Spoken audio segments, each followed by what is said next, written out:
Let's talk about the hard realities of being a virtual assistant. So, number one on my list is mindset shift. So, over time, as an individual or as a person, your mindset most times is from things that you learned as a child, things that you picked up while growing up, things that your parents taught you, things that you learned from your siblings, your experiences, lifestyle, a lot of things shaping your mindset. These were the things that shaping your mindset until you became older. You now work in an office where everybody wears suits, where everybody wears tie, where everybody wears kokoshu, and now you just feel the need to dress a certain way and all that. Those are your mindset. So as a virtual assistant, it's no different because over time, as I do this job, I begin to think like my client. I'll write the way they would have normally written their letters or mail or something. I'll respond the way they would have normally responded or wanted me to respond. I'll just be in a certain way because that's what my clients would want from me, or that's how we have discussed that we're going to be handling this kind of messages or this kind of, all these kind of things. So your mindset shifts from what it used to be to what it should be now because of where you have found yourself or because of where you now work. Mindset shifts. So you are in a particular business environment, field, industry, you're representing a particular brand, you behave the way they would naturally want you to behave. It's informative because sometimes it makes you bolder, it makes you more assertive, it makes you appreciate yourself more, it makes you see your growth and measure it. The list is so long. I can go on and on. Number two, skill diversification. As a virtual assistant, you just keep diversifying your field, upskilling, getting better, learning. You just keep learning. Continuous learning is what happens to you as a virtual assistant because you have to be good at what you do. Sometimes you just wake up and find yourself trying to break into tech.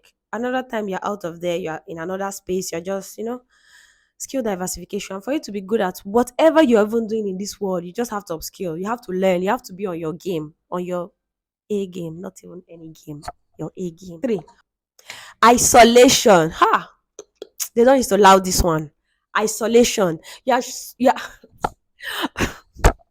are so going to be isolated. Like you are going to be working on your own normally.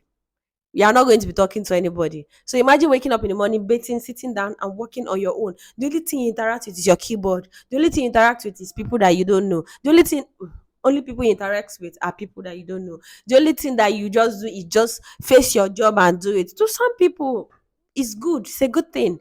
They just settle down and it gives them the best results because you are more and another thing is you have to be disciplined for it to work for you, like when you're isolated, so that you don't stay and be doing what you're not supposed to do. So when you're isolated, sometimes for other people it helps them settle down well and really do the job and give you their best results. That is one of the hard realities of being a virtual assistant, isolating yourself and giving your best result. For some other people, isolation can really be bad for them, like can lead into so many things, and I don't want to talk about that. But you are going to shy be isolated from the world. You won't get the vibes of entering keke, running after buses, trying to catch up with your Uber driver, trying to now everybody's talking about subsidy. You might really not have plenty business with subsidy. You might even not understand it until someone starts explaining to you. Like until maybe I will explain to you. Number four, ish. Variable workloads. Variable workloads are one of the hard realities of being a virtual assistant. Sometimes in this job, your workload will be so up here that you'll be singing, I'm on top of the world in front of the crowd. Yay. You might have more money, you'll be very busy, and something like that. Then some other time you'll just be here. So the variableness of this kind of thing is one of the hard realities of being a virtual assistant. The last but not the least, boundaries and work-life balance. So, when you are giving your definition as a VA, you say when you are doing a VA, you're trying to help people who stay organized, help them set their work-life balance, help them do all these things you promised you are going to do. But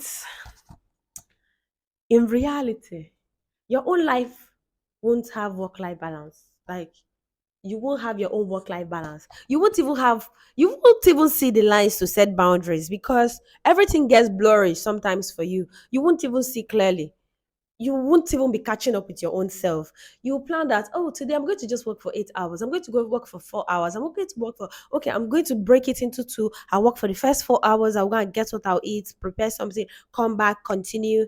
Before you know it, girl, you are working all through. You won't even, by the time you open your window, time has gone. You didn't even catch up with yourself. You will just see that, oh, you just had one meal all through the day. So sometimes one of the hard realities of being a virtual assistant is you overwork yourself. You do not set boundaries because the lines are blurry. You can't see them. And that can lead to your own burnout. You can start getting overwhelmed and you can even fall sick and die. I hope you don't die, but you get the point. So, with these few points of mine, I hope I have been able to explain or throw some light on the hard realities of being a virtual assistant living in Nigeria. Oh, I didn't add that at the beginning. Just have it at the ending. There's no problem. I would have said like, share, and subscribe, but you know what to do. Bye.